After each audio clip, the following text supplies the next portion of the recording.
नमस्कार। तनु की आवाज़ चैनल में आपका स्वागत है। हमारी आज की कहानी है जिम्मेदारी। शादी के 30 साल बाद आज उन्होंने बातों ही बातों में मुझे किसी बात से नाराज़ होकर सबके सामने कहा, तूने आज तक मेरे लिए किया ही क्या है? सिर्फ घर पर खाना बनाना और बच्चों को संभालना, और वह भी ठीक से नहीं कर सकी। बच्चे भी तुम्हारी सुनते कब हैं? वो अपने मन की ही तो करते हैं। इतने सालों में तुमने उनको कुछ नहीं सिखाया, तभी इतने बिगड़ गए हैं दोनों बच्चे। अपने पति की ऐसी बात सुनकर आज पूरी रात अनीता को नींद नहीं आई। अनीता सोचती रही, रोती रही और बुदबुदाने लगी। सच में मैंने आज तक किया ही क्या है? अगर मैंने आज तक इस घर के लिए सच में कुछ नहीं किया तो अब मेरा यहाँ रहने का कोई मतलब नहीं। कहाँ जाना है पता नहीं, मगर बस अब और नहीं। ये सोचते हुए अनीता अपने पति विनोद को एक चिट्ठी लिखने लगी। मैंने आज पूरी रात सोचा कि तुम शायद सही कह रहे थे। आज तक मैंने किया ही क्या है? कौन हूँ मैं? क्या है मेरी पहचान? चाहती तो थी मैं भी आसमान में उड़ना, मगर उड़ने से पहले ही मेरे पंख काट दिए गए। सपना देखने से पहले ही सपना तोड़ दिया गया। बाबा ने कहा शादी की उम्र बीती जा रही है। मुझसे पूछे बिना ही मेरी शादी करवा दी गई। बाबा का तो मानो बहुत बड़ा बोझ उतर गया। ससुराल में मेरे लिए हर कोई अजनबी सा था, मगर माँ ने सिखाया था कि अब यही तुम्हारी दुनिया है, यही तेरे अपने। अब से इन सबको ही तुम अपने माँ बाबा और भाई बहन समझना।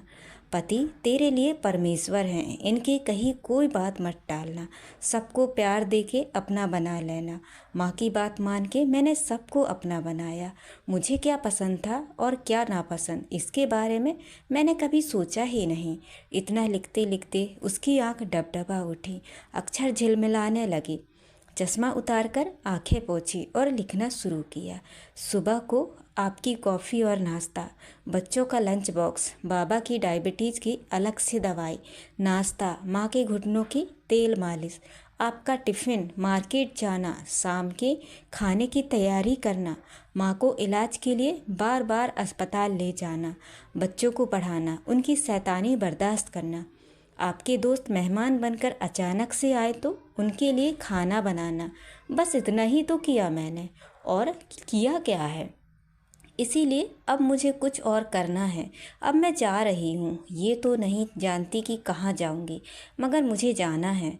पर तुम अपना ख्याल रखना। फिर अनीता चिट्ठी टेबल पर रखकर चुपचाप घर से बाहर निकल जाती है। सुबह होती ही बाबूजी अपनी दवाई, नाश्ता और अखबार के लिए बहू को आवाज़ देने लगे।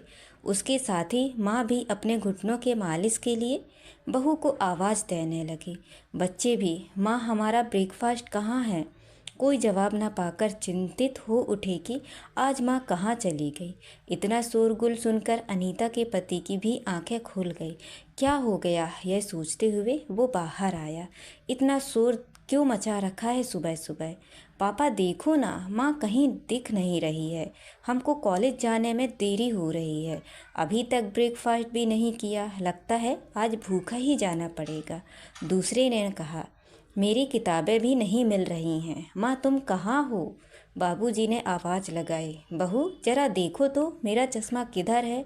माँ आवाज़ लगा रही थी, बहू मेरे मालिश की बोतल और दवाइयाँ कहाँ हैं? सारा घर जैसे बिखरा हुआ था। अनीता का पति जोर से चिल्लाया, सब लोग चुप हो जाओ, मैं देखता हूँ वो कहाँ है। यहीं कहीं होगी, कहाँ जाएगी? वो अनीता को फ़ोन करने लगा, मगर उसका फ़ोन तो कमरे में टेबल पर ही पड़ा हुआ था। उसने देखा फ़ोन के पास एक चिट्ठी भी थी। उसे आश्चर्य के साथ बेचैनी भी होने लगी। उसने जल्दी से चिट्ठी खोलकर पढ़ी। चिट्ठी पढ़कर ही उसे याद आया कि उसने कल शाम अपनी पत्नी का कैसे अपमान किया था, वो भी सबके सामने। ओह, उसे अपनी गलती का एहसास हुआ। वो उससे माफ़ी मांगना चाहता था, मगर कैसे? उसका कोई अता पता नहीं था। उसने उसके मायके और उसकी सहेलियां सबको फ़ोन करके पूछा, मगर किसी को कुछ नहीं पता था कि वो कहाँ है, किस हाल में है। घर में कोहराम सा मच गया था। बाबूजी और माँ तो जैसे अचानक ही और बूढ़े हो गए थे। उनकी दवाएं, उनका तेल, उनका चश्मा, सब कुछ जैसे भूल गए थे। उनकी भूख प्यास भी बंद सी हो रही थी। बच्चे घर से बाहर ही नहीं निकल रहे थे। बच्चे अचानक जैसे बड़े हो गए थे।